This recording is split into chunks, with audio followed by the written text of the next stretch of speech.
7 Wonders Duel. This is a review for 2.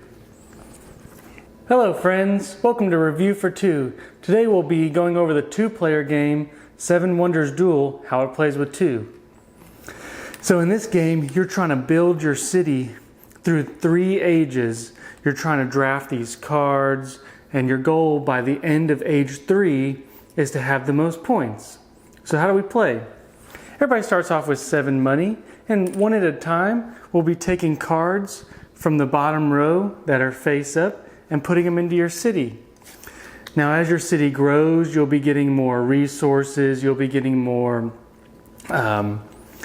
economy cards, you'll be getting more technology, and by the end of the game, your goal is to get the most points you can. Now each one of these cards is either going to have a points value or a resource or some kind of ability at the top that'll tell you what you get for the rest of the game for your city. And as you grow your city, your combos will become a little bit more powerful, or you may just have a big stack of points ready to score at the end of the city. So in this game, you can also trade for some resources that you don't have through other players by playing 2 coins plus the amount of resources the other player has, and going through there, you can be building your wonders. In this game, there are a plethora of wonders. Only 7 can be built for the game. Each player will have 4. And you'll be progressing on a military track. Maybe you want to win by military. Maybe your military might will slowly take over the people focusing on technology instead. But beware, people focusing on technology may just beat you to the punch. So that's where the fun of this game is. So on your turn, you'll be taking 1 card, placing it in your city, or building a wonder, or you put it to the side to gain money. Like I said, money is how you can do to buy resources, to buy more cards, to build your wonders, and just progress throughout the game. Once an age is done, once all the cards have been picked up, like I said, alternating players, you get to choose a card and flip over. So this pyramid will become smaller and smaller as the age continues. Once this age is done, a new age will be set up. This will go through 3 ages, where at the end of all 3 ages, if nobody has won through military or technology, the points will be scored on a pad, and whoever has the most points wins the game. Now let's see what I thought of the game. The components for this game are fantastic for this small box. You get a nice board. Everything's nice. The cardboard punches are nice. You get plethora of coins you'll be playing with. You get age 1 cards where you'll play with all of them but 3 in each game. Age 2 cards, which is the same, all but 3. So you never quite know which cards are going to be in there. Age 3 will add some extra guild cards, some extra final scoring.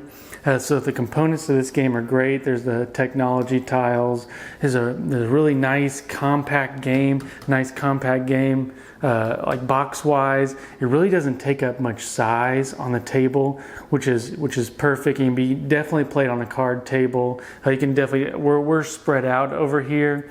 You could probably play this on a little less than a 3x3, which is a perfect size for this type of game. The rules are nice and concise. It is a little bit longer than some of the smaller box set, but definitely once you learn how to play, it's something that can be easily taken to the table again without too much rules learning. There's really not a whole lot to it, just little intricacies. How many technology tokens do I need to win? What happens when I draw this card? A couple card explanations, especially for some of the wonders, making sure that you know exactly what some of these symbols do, which are a pretty integral part of the game. But overall, the components, the quality, and everything about the physical game is fantastic, and I really enjoyed what you get in this small box. So the gameplay is really fun, and it's really interesting and really engaging. You have choices, and sometimes you don't have as many choices, but it's still fun. The first turn of the game, the first player has 6 choices to make. As they choose one, the next player has 5, and you may take one, the opponent may take one, then you'll reveal some more. So a little bit of luck on what's revealed, but what's more interesting is knowing what's coming up. Every other row is going to have cards in it that you don't know what they are, and in the next row you'll know exactly what's coming up. So you can plan your strategy on which route you're going to take.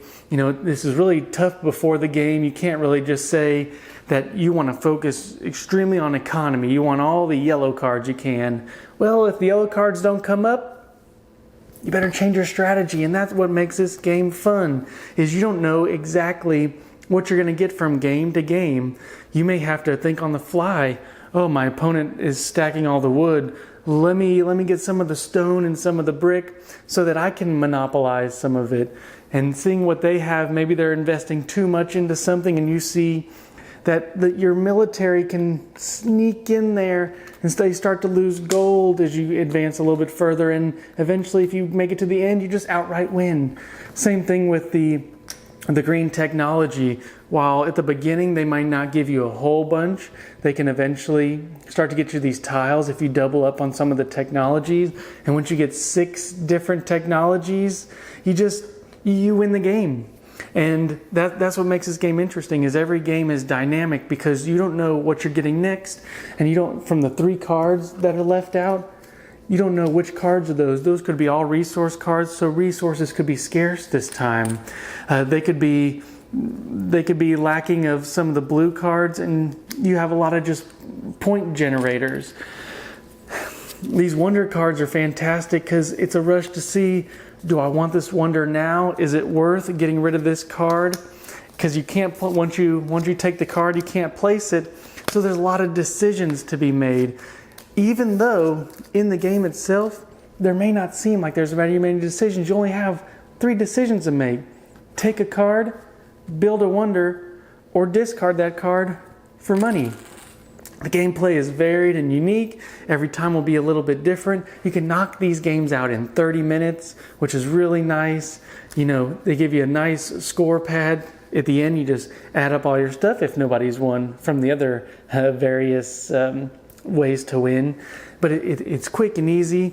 And as you go through the ages, there are a little bit different setups, different strategies. If you're losing at the start of an age, you get to go first. If you're losing military, you know, if you're a little bit behind on military, you get to go first, which should make it make the biggest world of difference if you get to choose, you know, the first card you want at the beginning of the age. I think this game is fun. It's everything you want in a 2-player game. It's head to head.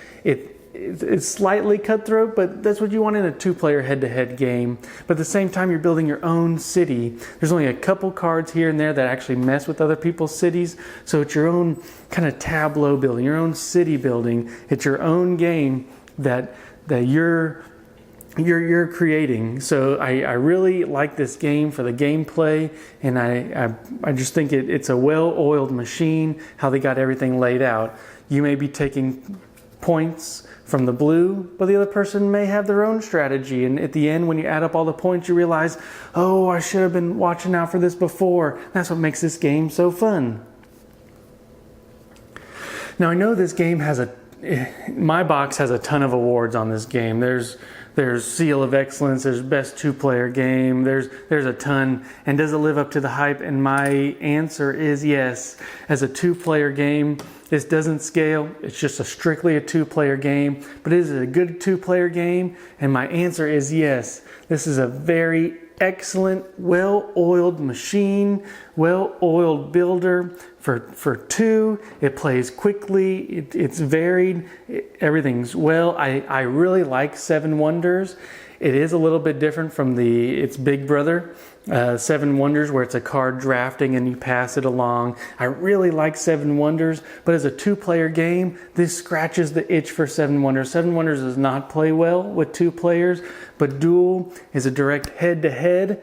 And like I said, you're building your own, so it doesn't feel like you're really, throwing punches at the other guy and bringing them down. This is just you're playing your own little game with a couple jabs at the other person, watching what they're doing. Very interactive. I really recommend Seven Wonders Duel. Seven Wonders Duel is a superb two-player game. It only plays for two, and it is perfectly matched for two. So I give Seven Wonders Duel one of the highest accolades that I can give. So I fully endorse Seven Wonders Duel. Thank you guys for listening, and until next time.